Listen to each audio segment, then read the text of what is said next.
citation for trash on my property, grass too tall. There's a whole lot of city-owned property with the grass too tall and a lot of trash, and they make you pay to go to the dump. That's stupid. They should be able to go to the dump free, and they wouldn't have as much problem with litter and whatever. For the most part, you can go to the dump free. But the most part, but people who need to dump don't know that. What do you mean, Brother Ward? I'm saying when I go to the dump, I send people to the dump. I send them with the money, and sometimes you have to pay. Depending on your load. Yeah, I know, but because you have commercial. No, because I'm sorry. What are they dumping? No, I'm saying that the people that are doing the dumping are people who said, okay, B got a house. We want to clear all the stuff out the house. He said, oh, I'll come and clear all your stuff out the house. Right. But you paid him for that. Part of his operating cost is he needs to be able to dispose it. You're right, but that's not for real. That's not what happened. But you're saying it's not for real, but then people saying you got to pay to go to the dump. For the most part, like if you're taking rubbish from your house, most junk from your house, if it's a carload, you're not paying. You're paying for the electronics. I understand that. But most people don't understand that. Right. So they doing otherwise. And wait, no, niggas know what they doing. Yeah. When they dumping out there, they know exactly what they're doing. Just Reverend Dr. Parris. I'm sorry for dropping the N-word. Rick Dr. Parris. I'm glad that you are so intelligent, but most people are not as intelligent as that. You telling me, Brother Ward, that the people that are doing the illegal dumping don't know that they're illegally dumping? I'm saying that. That's what I'm saying. Oh. And if they do, they still don't know that they could go free. And they should be able to go free. And they should put more dumpsters on the road so you can dump your stuff in. I will say this again based on my experience because I go to the dump at least once a month. Okay? Because I want stuff off my property. So I will go to the dump. I'm telling you that when you look out there, you got people who are contractors. I understand that. And if that's just a part of them doing business, man. I understand that. Okay. Another thing I want to say regarding insurance, the lady came on earlier. You can make money on life insurance if you understand how to do it, and you have to be careful about overpaying the commission. That's the only thing that get you ski-ruled when you pay a high commission to get whole life insurance. And y'all have a good one. No, that is I didn't charge. Oh man, I'll come by and I do it for $150. Okay, and he'll get all this stuff out the house. But now you don't realize that part of your business cost is where you have to go and dump the stuff. It got to be dumped somewhere. Yeah, but some of these guys, and I know what it costs to move junk, man, because we had to call the junk removal people. It costs X amount of dollars for you to do that, but they've obviously figured out the landfill that they're using to go and drop this stuff off. And so when people I disagree with Dr. Ward. They know exactly what they're doing. Yeah, because those people that dumped all that trash down there off of East Capitol underneath that bridge is out of order. Right. Now, because you knew what you was doing, and when you unloaded it from your truck or U-Haul, whatever, all of that bed mattresses and couches and dresser. Come on, man. Like that's knew. Now, if you don't have the money to take it to the dump, that still is not an excuse for you to drop it right there. But I'm sure there should be some type of. If you don't have, who is doing this? Is it a homeowner who said, I need to take this stuff to the dump? No, so you brought a contract. You brought a contractor in who said, I can move this junk out your house. So what if the city did this? For people that's moving stuff out of their house and using that facility to dump the stuff there, why won't they, at the end of the year, put some type of charge on them? So then it'll give you time, like, if it's on your taxes, if it's on your lives, whatever. Because some people might not have the money at that time. What we're doing to the environment, we ain't even talking about that. So I know we didn't talk about what it looks like. It's all this junk that I'm just looking at the crib, and when we move, man, there's so much stuff. And I'm just, because you accumulate all this over stuff the years. But no, I mean, I would take, because after a while, they're a little bit better now, but I bag my grass when it's cut. And so I'd have 6 bags out there. If they didn't feel like taking it, they didn't. And then you call the supervisor and say, we're not supposed to, but they are now. If I have 2 bags out there, they'll do it. You can also do a call for a special pickup where they'll come and pick up the stuff. And again, they're charging you based on the volume of stuff. And when you're looking at some of the stuff that people are bringing out there, these people are contractors. They've gone and cleared all of your, I think that's not the word rubbish, but your vegetation. This is a time of year now where people are pulling stuff up for the fall, but again, because I go to the dump so regularly, and I know what it was now. After the flood, it was free. Yeah. Right. And I bet you it was a line across the world. Out on industrial, they would have, when me and my godson, we took some stuff out there after it pretty much had abated. Yeah. You could see your wait is 30 minutes. Your wait is, they had the signage up right there on industrial. That's how, and I could see it going out, just going from Mill Road on 60th Street. You could see those lines, and we're talking trucks. We're talking about, because when you look at on 60th Street, for example, you could see all this stuff where people literally, all this stuff was unusable. So water might have got on the first floor. Certainly the water. We saw how long it took to clean out the basement here. But what I don't understand is, why is there only 2 sites for that with all of these empty buildings and empty lots? No, that's the landfill. That stuff is being taken to the landfill. Oh, okay. Caller, welcome to the program. Good morning. Yeah, Keith. A question I have for you is, you've been hearing about dumps. We had the same issue here. Don't they have large item pickup day in Milwaukee, the city of Milwaukee? Yes. And how come people just don't? I know here they have large item pickup day, and you just set your stuff up there, and the city comes up there and picks it up.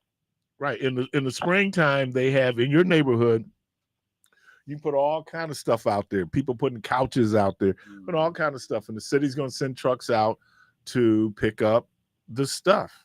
Or why not have it every, I'm sorry. You can also have it every 9 weeks or something like that. You can do a special pickup where you call, and then the city will come out on a special thing to pick up the stuff that you have. What the illegal dumping usually is, again, somebody who's gone in, they've gutted out a house, they have all this material in the house, they don't want to pay because the city then is going to charge you based on the volume of junk you're bringing to the junkyard. So the city's going to charge you, and I think it's reasonable, right? Like you will pay for electronics. I think it's $5 per TV that you will pay, because that's a special disposal that they have.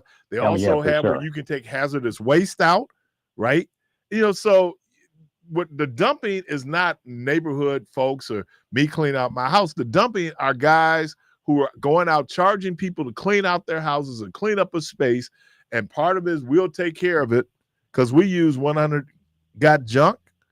And, you can see it, man. You know how quickly you can fill up a truck? It's crazy, man.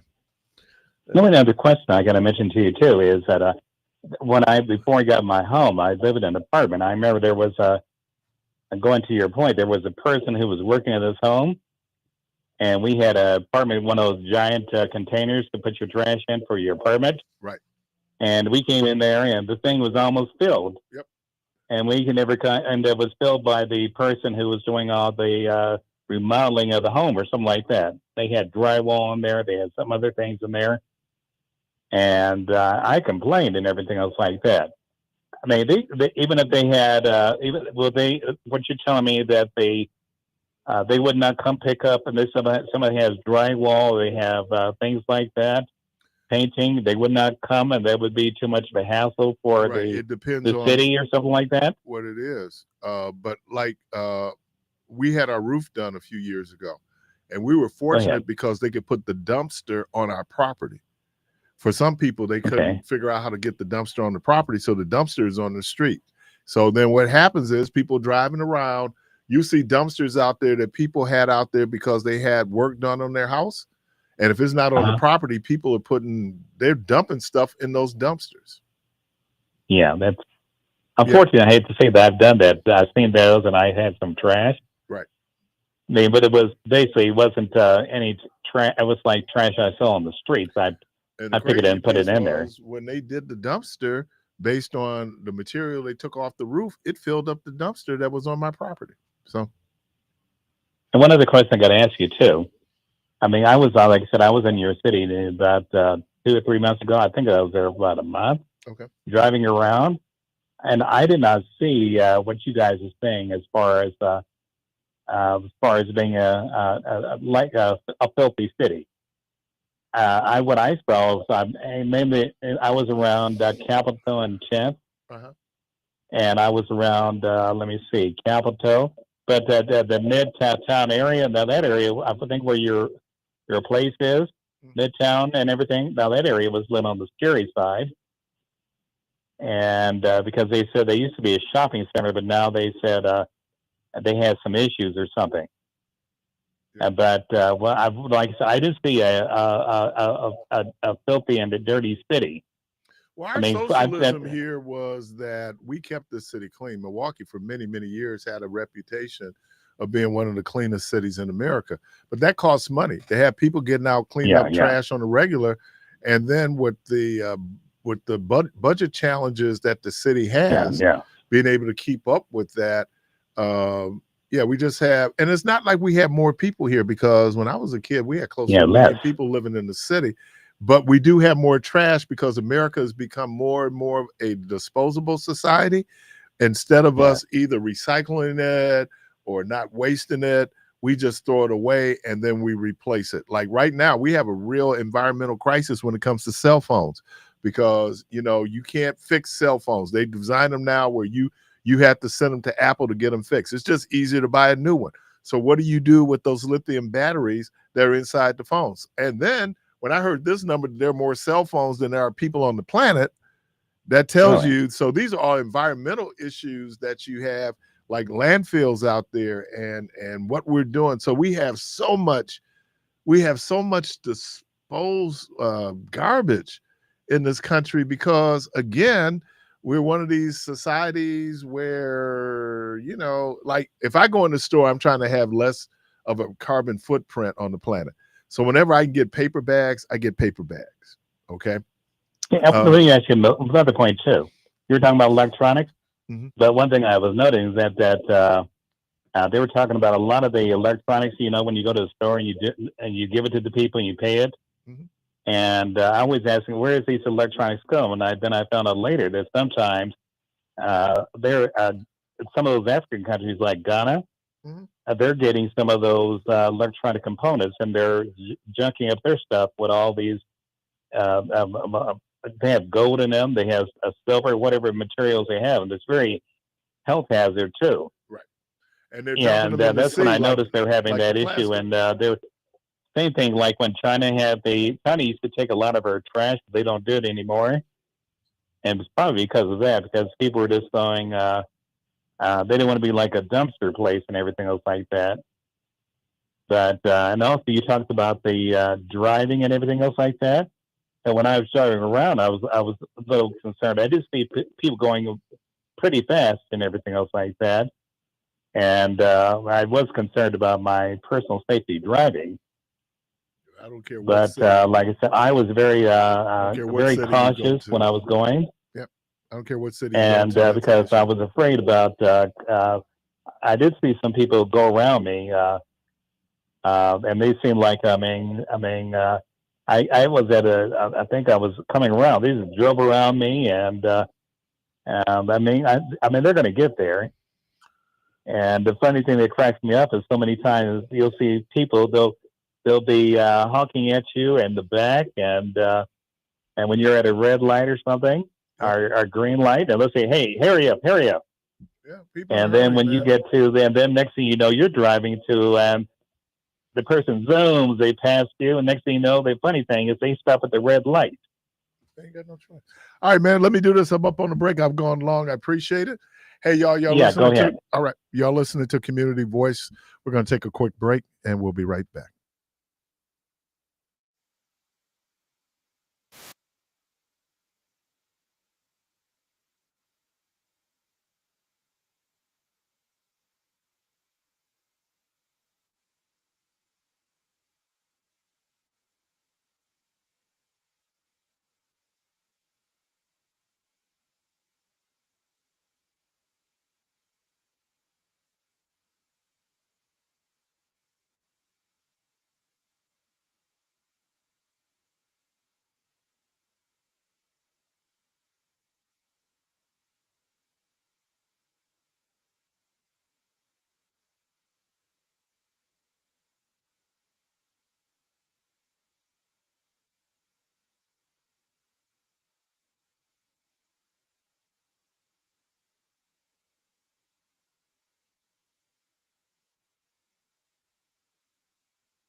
All right, welcome back to Community Voice. We have a few minutes left.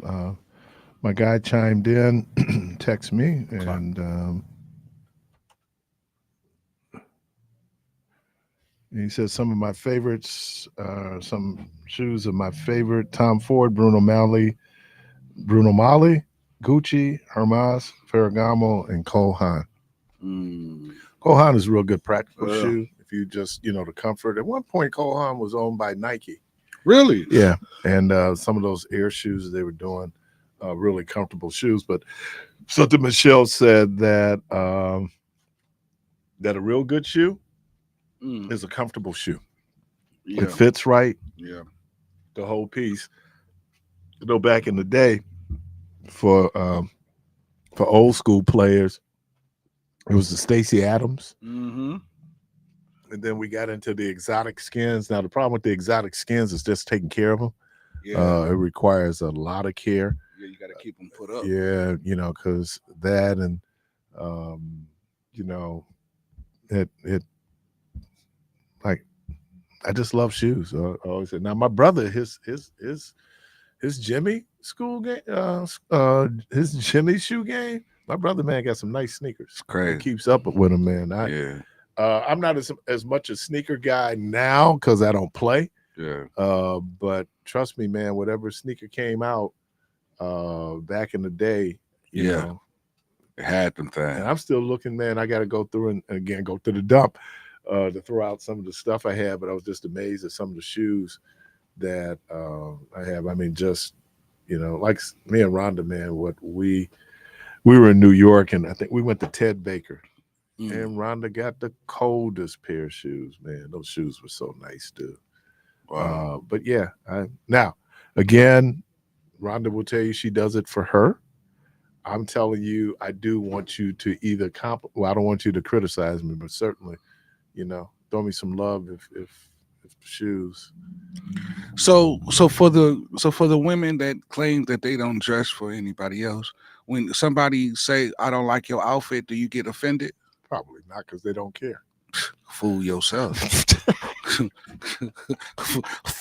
fool yourself. It don't matter. It don't matter. No, I mean, I always, and I felt like I had to be a pretty nice dresser because I didn't have anything else going on. So, it was, but I'm like Michelle, real conservative. There's sometimes I just go, boy, I'd love to wear that pink. But, but I'm always, and again, I created the algorithm. So on Facebook, where I'm getting advertisements from, like shoes. Yeah, your clothes, shoes will be busting, Keith. I was thinking about Keon was being honored for the Black Excellence Award. And so he would come around and check out, especially if I had to do like funerals and stuff, and I had to dress up to come in. Yeah. He'd come in, he'd be looking. I said, almost said the N-word. Negro, you'll never be me. You'll never fathom you'll never be me, man. You'll never be me. So, has anybody seen the documentary on Eminem? No, but I heard it was pretty nice. It's good. Nice. It's on Netflix, ain't it? Yeah, it's good. I was gonna watch it first. Yeah. And the whole, and I realized there's this whole following of Eminem, and they call themselves stans. Yeah. That they could tell you everything you wanted to know about Eminem. Song lyrics and everything. Yeah, I mean that brother, but yeah, man, he's one of the best. And I'm like this when it comes to music, man. We go complexion first. There are some awful black rappers. Oh, especially these new ones. I don't know what they say. Man, there's some awful black rappers. And then I never saw Macklemore. I never got. Oh, Macklemore was dope. Right, because they won a Grammy one year. Yeah, Macklemore was dope. Yeah, and that's what I need to do is just expand more and more. Again, I really started listening to Kendrick Lamar really more because of DJ. Yeah. And for us, we have a certain rhythm and cadence of the music that we're used to. Yeah. Even like, I'm down with old school rap because it had its own little iambic pentameter. But now, You know, and we've always had garbage in music, so let's not always act like, oh, in the 70s but now was a golden age. There was some garbage in the 70s. Trust me, there was garbage in the 60s. Yeah, but I think this type of garbage is a whole different kind of garbage. This is like space age garbage. Because some of this stuff they got out now, some of these songs, you don't even know what they saying. It's like we never knew what Michael McDonald was singing. What's your point? Yeah, because he had biscuits in his mouth. he had biscuits in his mouth. I had no clue. Can we pull up the lyric sheet to see? You know what? I just think, and there's some things, man. I guess I just have to accept. There's just some things I'm just not down with. But you know, and then when I hear like younger music talking about sex, I understand that because they're at the age where they're having a lot of sex. Well, so what you gonna sing about? Well, something that you're doing. But it's like it's just so out. Like, at least make me wonder to what you're saying. Like, it's like now it's like you just say, hey, I want to. I ain't gonna say it, but yeah, it's like, man, make me try to figure out. Man, what you saying? I ain't got no time to be trying to figure nothing out. Okay, prime example. Love come down. You singing a song and but then when you think about it, you're like, wait a minute. No time to be figuring stuff out. You just want to bob your head. Make up to break up. That's all we do. First you love me, then you hate me. That's a game. That's a game. For food. Right. You know, who want to go through all of that? Not all that anxiety. Do she love me? It all started and B, it becomes really traumatic. Because back in the day, around Valentine's Day, you would send that little note over, do you love me or like me, yes or no? Circle. Yeah, you could check one or the other. How many no's did you get back? Hey, man. Were you in the second grade? You get a hell no. You go like, wow, that's going to work on my self-esteem. Wow. You know, I mean, it makes sense to me. And I'm sure in our generation, if we could have cut down on a whole lot of the barriers for getting us to point A to point B, you know, we was tripping on turn off the lights. Yeah. Right. And all the changes you had to get to just to get to what you was getting to. Yeah. So, I mean, I wish you could come in, but, you know, those good, clean church girls. You just could walk up and say, I want to. See, do that. Well, no. No, it was your intent. Yeah. But there's a song out by this artist, 2 Chainz, and in his lyrics he say, where's all the good girls that make bad decisions? And those are the church girls that make bad decisions. They just church girls. They just church girls. Just church girls.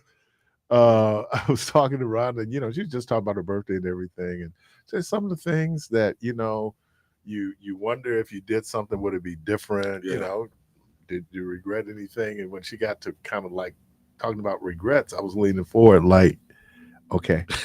Where we going with this? After all these you gonna tell me now? where we going? When your hands start sweating, like what? Sitting up here going like, no, leave the bottle. I think I'm going to get some bad news. I might want to do something else. Caller, welcome to the program. Good morning. Hey, what's up, brothers? Man, I'm trying to make it happen, man. I heard that, man. One day at a time. We can't do two. Hey, you know what's funny though, man? Copacetic, brother. Copacetic, man. Right on. Right on, bro. Hey, one thing that's really sad to me, like your Curtis Mayfields and different ball players, they wasn't making no cheese back in the day, and they was really good.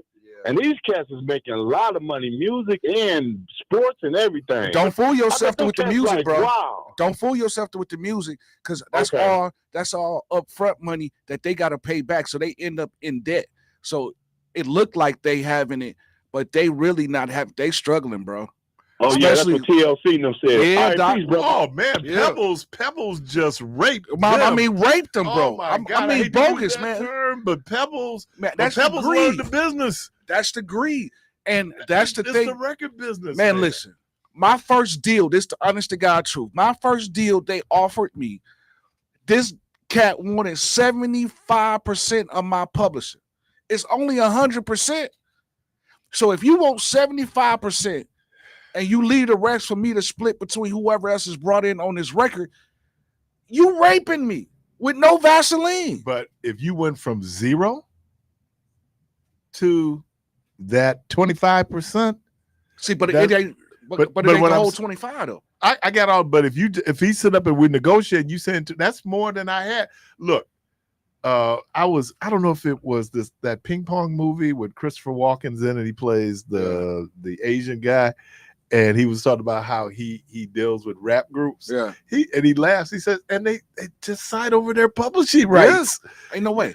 You know, I was just watching the Fighting Temptations, and I thought Angie Stone is in that movie. Is she? Angie Stone, Shirley Caesar, Montel. And Fighting Temptation? Yeah. Oh, with wow. Cuba Gooding, Beyonce. Okay. But when I saw, I kept thinking that, you know, Angie Stone had to travel because, and Tyler Perry pointed that out, because she had been ripped off. Look, there's a difference between if you're a songwriter, you're a producer, and you're a performer. You're an artist. Performers are the ones who usually get ripped off because, one, they didn't write the song. All they're doing, so all they're getting is like their little performance. And I don't know how many people actually get performance royalties, you know, because then that's a whole sophisticated, you need a real good lawyer to go in, because here's this word they use in music, perpetuity. And that's what caused me to scratch a deal, because again, that word perpetuity was in what they was trying to do, but they kept trying to squeeze it in, and I'm like, no, you're not gonna own it forever. No. You're not gonna own it. And then sometimes the circumstances become where I don't care who you are, at some point, look, the Beatles ended up having to sell their catalog. Because they needed the money. Well, they need the money. They're going to get the money. Yeah. And it'd be like, dude, you want to probably get this money right now. Strike the iron while, you know, the iron. While it's hot. But even if you look at that, the money that the Beatles got doesn't compare to how much that catalog is worth. They did pretty well when they signed with Apple. They did very well. Yeah. But you know, Michael Jackson now owned that catalog. Yeah, his estate. But I thought he sold some of it off. Yeah, they sold some of it off. But he didn't. But he didn't sell it back to them. Oh no, they couldn't afford it. And that's the thing that I look at movies now, and I want y'all to listen to the soundtrack and listen to what you hear. Yeah, you hear a lot of original music. Yeah, because they can't afford, and they don't want to pay that. They don't want to pay ASCAP and BMI. They don't want to pay that. And then or the publishing house where you going in and saying, because they're going like, how much money is Jurassic Park gonna make? Yeah. Well, man, then we want we want right. We gonna want this just to use. So you see a whole lot of people doing original music back in the day. You know.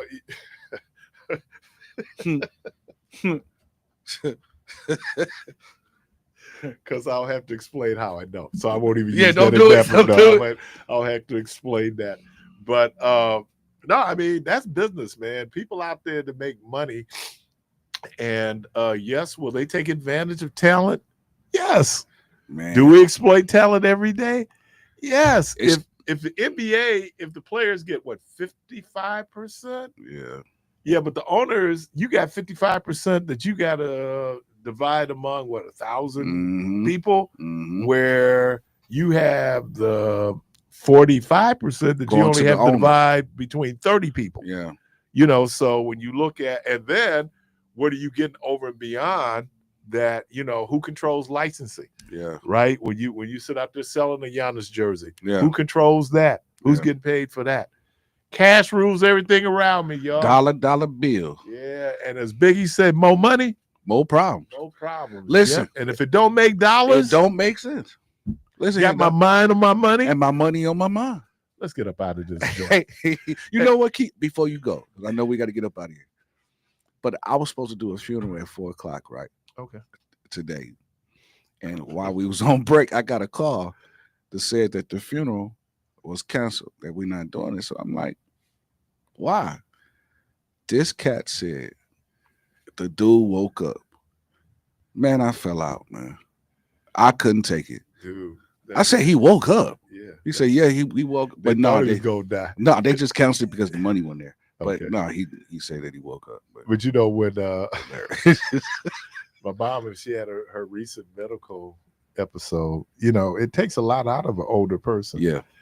And me and my sister was laughing yesterday because we already put my mama in hospice. Oh no, y'all tripping. Y'all tripping.